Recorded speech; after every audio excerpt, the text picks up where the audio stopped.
no podían hacer intervenir ni al Fondo Monetario Internacional ni al Banco Central Europeo como protagonistas de la crisis, lo que se disfraza es de un acuerdo entre gobiernos que tienen cierta legitimidad porque han sido votados en elecciones.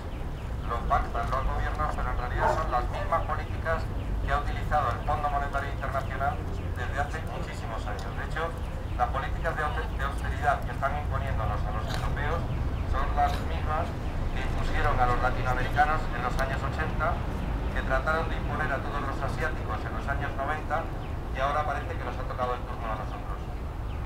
Lo primero que quería decir es que esto no es inevitable, ni muchísimo menos es la única salida a la crisis, además de que no es ninguna salida a la crisis.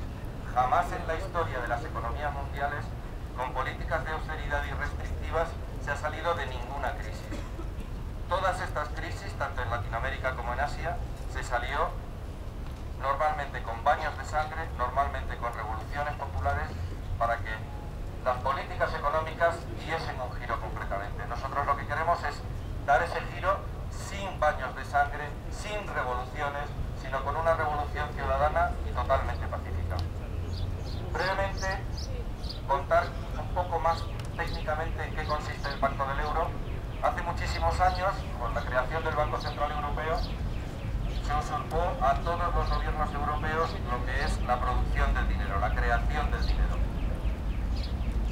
Hace muchos más años hubo una persona que se llamaba el Barón de Rothschild, que dijo: dadme el control sobre la producción de dinero, sobre la creación de dinero, y me dará igual quién legisla. ¿Qué quiere decir? Que realmente ese es el auténtico gobierno. Quien tiene control sobre la creación del dinero es quien en realidad gobierna.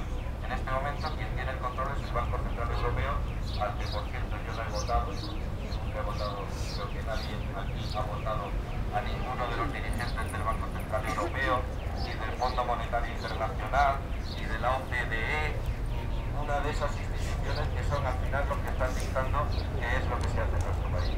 Es decir, es una pérdida de soberanía de los países en cuanto a que ya perdimos lo que es la creación del dinero. Pero también hemos ido perdiendo más cosas. Hemos perdido nuestra capacidad de generar políticas laborales. Ya nos están dictando las políticas laborales desde otras instituciones no democráticas.